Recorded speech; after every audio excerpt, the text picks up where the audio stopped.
안녕하세요, 복덩이들, 복덕방 언니입니다. 지금 제가 나와 있는 곳은 명동 롯데백화점 본점 앞에 나와 있습니다. 명동 롯데백화점이 크리스마스 장식으로 진짜 유명하거든요. 점등식을 11월 1일 날 했더라고요. 그래서 이번 크리스마스가 지금 2달 정도 남았는데 부지런히 촬영을 또 해보도록 하겠습니다. 오늘 제가 돌아볼 상권은 명동에 왔어요. 여기 명동은 정말 대한민국의 최고의 부동산 상권이라고 볼 수 있는 곳이라는 점을 많은 분들이 알고 계실 텐데, 일례로 이 명동 안에 있는 땅의 한 평당 가격이 무려 10억 원에도 거래가 되는 사례들이 있습니다. 복덕방 언니 채널에서 상권을 우리가 분석을 하면서 여러 평당가에 대해서 얘기를 했지만 오늘 거의 최고가에 대한 얘기들을 많이 할 수 있을 것 같아요. 그런데 사실 이 명동 상권이 코로나 때문에 단체 관광이라든지 이런 여행이 확 닫히게 되면서 한 21년도부터 22년 이때는 거의 초토화되다시피, 속된 말로 정말 박살났던 상권 중에 하나예요. 그런데 최근에 이제 코로나가 끝나고 명동이 지금 다시 되살아나고 있다, 아니 더 좋아졌다라는 얘기들을 너무 많이 듣고 있어서 오늘 직접 언니랑 같이 걸어보면서 명동에 대한 이야기 한번 재미있게 나눠봤으면 좋겠어요. 오늘도 끝까지 시청해주세요, 여러분. 고고!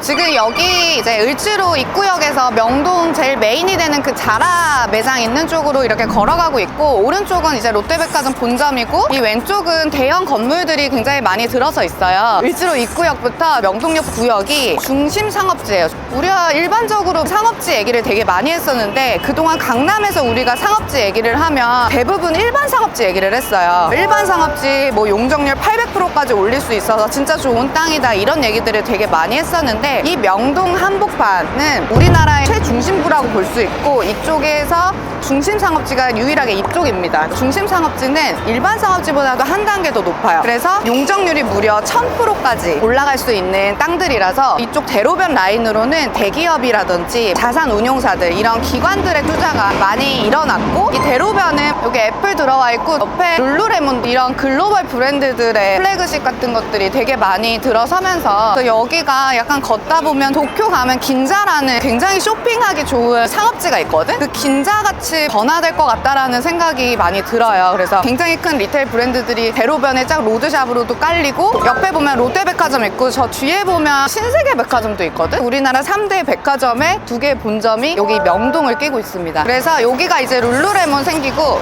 그리고 룰루레몬 옆에가 리모아야. 명품 캐리어로 굉장히 유명한 브랜드인데, 리모아라는 브랜드가 로드샵이 전국에 딱 하나 있어요. 그게 바로 명동 매장이에요. 그래서 이 건물도 굉장히 작은 건물을 2019년도에 완전히 다 리모델링해서 리모아 브랜드가 통으로 임차를 하고 있는 브랜드고, 그리고 가장 최근에 거래된 사례가 리모아 바로 옆 건물에 있는 저 낡은 건물이거든요. 저 건물이 올해 8월에 이제 거래가 됐습니다. 근데 평당가가 얼마에 거래됐을까요, 여러분? 아직 명동 메인은 아니기 때문에 5억?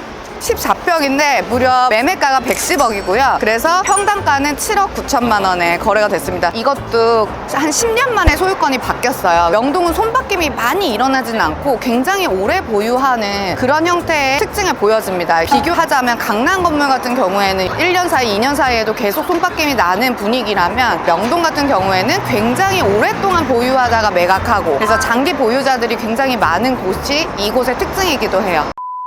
이제 여기가 명동 거리의 시작이 되는 지점이에요. 아까 방금 말씀드렸던 이 오른쪽에 있는 이 건물도 위치가 역출구 바로 앞이고 14평이지만 양측으로 도로를 끼고 있고 메인 입구의 어떤 핵심이 되는 위치인데, 그래서 최근에 평당 8억 원 가까이 돼서 이제 매각이 됐는데, 이거 매입하신 분도 어떻게 보면 아까 전에 말씀드린 옆에 있던 리모아 건물처럼 리모델링 싹 해서 통으로 어떤 멋진 브랜드가 들어오지 않을까, 저는 그런 생각을 해봅니다.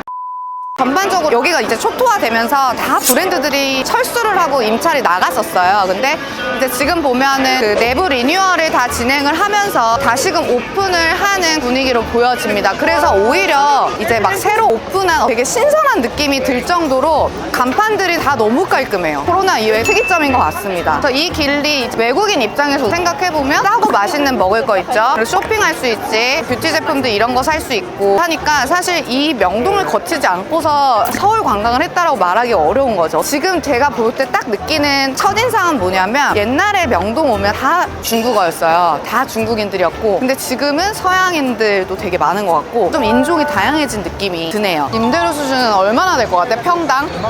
한 그 정도? 대부분 임대료들이 건물이 100만 원 이상 정도 NI를 가지고 있다라고 알고 있고, 그래서 하나 예시로 들어드리면 자라 건물이 제가 알기로 월에 한 4억 이상은 임대료로 내는 걸로 알고 있고, 여러분들 너무나 잘 아시는 그 네이처 리퍼블릭이라고 공시지가 우리나라에서 제일 비싼 그 건물 있거든요. 그 건물에서 나오는 임대료가 약 한 3억 이상, 그래서 평당 임대료가 약 180만 원 이상 돼요. 굉장히 높은 임대 수준을 가지고 있다. 그래서 이 상권에 들어오고 싶은 웬만한 임차인들도 높은 임대 수준을 과연 감당할 수 있는지 여부에 따라서 이런 대형 브랜드들이 들어올 수밖에 없는 공급과 수요의 시장 상황이 아닌가라는 생각도 들어요. 리얼한 올드머니들이 굉장히 많고 되게 조용하게 오랫동안 그 물건 보유하시면서 한 달에 몇 억씩 이제 임대료를 수취하는 그런 찐부자들이 또 많은 곳이 이제 여기 명동 건물주들이라고 또 생각을 하시면 됩니다. 명동 건물주라고 하면 워낙 여기가 쇼핑 상권으로서 엄청난 매출이 나오는 곳이다 보니까 유통사들, 리테일한 브랜드를 가지고 있는 대기업에서도 굉장히 많이 건물을 가지고 계세요. 그중에 대표적인 게 금강제화, 그리고 뒤에 건물을 매입한 ABC마트, CJ, 그리고 아모레퍼시픽 등등 화장품이라든지 패션, 재화 이런 것들을 유통하거나 판매하는 그런 브랜드들의 기업에서 매입을 해서 직영 사용을 하고 또 그 사업 매출까지 할 수 있는 거기 때문에 이런 대기업들의 투자도 굉장히 많이 들어와 있고요. ABC가 통으로 쓰고 있는 이 건물 같은 경우에도 이게 두 개 필지를 합친 거예요. 에스카이아가 2007년부터 2009년까지 이 명동에 있던 노른자 땅을 다 팔아버립니다. 그래서 오른쪽 필지는 ABC마트에서 먼저 구입을 하고, 그리고 옆에 필지는 개인 4명한테 소유자가 넘어갔다가 14년 만에 21년도에 무려 평당가 9억 2천만 원에 거래가 돼요. ABC마트가 그래서 총 큰 필지를 모두 다 소유를 하게 되게 된 거죠.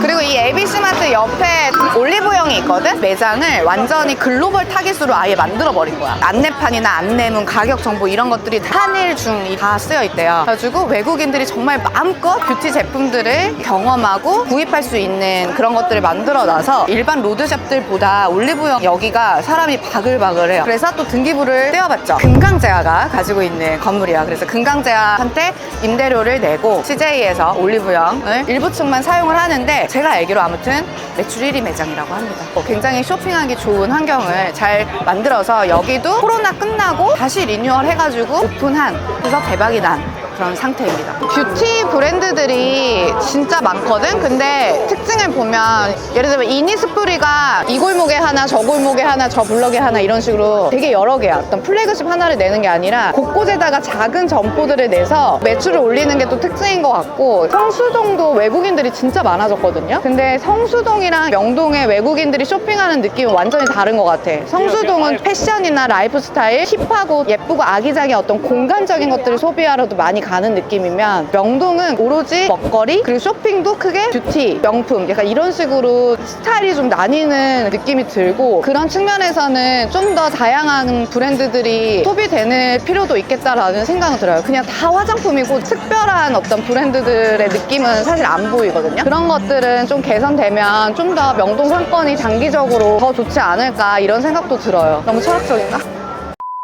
명동 건물주 얘기하면서 꼭 드리고 싶었던 분이 한 명 있습니다. 바로 제가 생각하는 천운을 갖고 태어난 사업가, 스타일 난다의 김소희 대표님. 그분이 딱 그 코로나 터지기 바로 직전 2018년도에 3컨셉 아이랑 스타일 난다 패션 브랜드를 로레알 그룹에 6천억에 팔거든요. 김소희 대표님이 이것저것 다 떼고 나서 손에 준 게 4,500억 정도라고 알고 있어요. 회사를 매각하기 전에도 뭐 가로수길이라든지 명동이라든지 이런 주요 핵심 상권에다가 매입을 해서 부동산을 보유했고, 그리고 18년 이후에 여기 네이처 리퍼블릭 바로 옆에 있는 그거를 245억 원을 주고 현찰로 거래하십니다.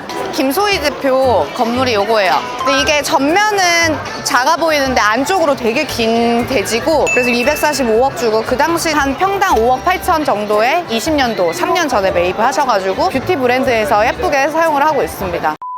마지막으로 명동하면 꼭 봐야 되는 건물 있습니다. 굉장히 상징적인 건물. 우리나라에서 공시지가 가격이 가장 비싼 땅 1제곱미터당 2억.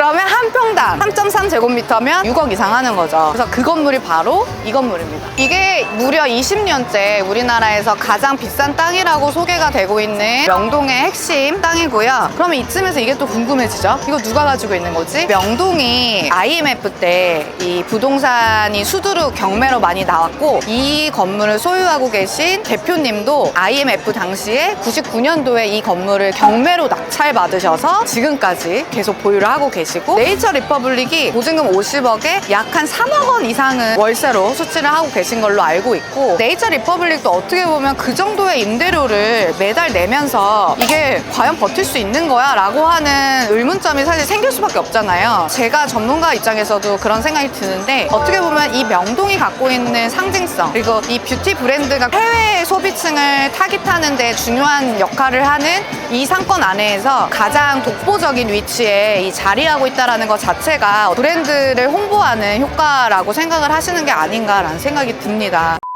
명동 박살났다, 초토화됐다, 정말 옛날 말이고요. 지금 분위기를 보면 골목 큰 도로 기준으로는 외국인들이 거의 한 80% 정도 차지한 형태로 외국인 유입이 정말 많고, 외국인들이 지금 다 보면 손에 한가득씩 들고 있어. 외국인 쇼핑이 굉장히 지금 많이 일어나고 있다라는 부분에서 명동 상권의 부가가치는 많이 회복이 됐다라고 판단해 보시는 게 좋을 것 같습니다. 일반 투자자들이 들어가기에는 평당가 자체가 이제 워낙 높다 보니까 수지 타산으로 보면 좀 접근하기 힘든 상권은 맞거든요. 아까 영상 초입에도 말씀을 드렸지만, 제 생각에는 이 명동이 서울 기준으로 해서도 가장 초중심부고, 종로, 을지로, 업무지구의 직장인 수요와 폭발적인 외국인 수요, 이런 것들을 고려했을 때 향후에 긴자의 모습을 향해서 가고 있는 어떤 단계가 아닌가, 그런 생각을 해봅니다.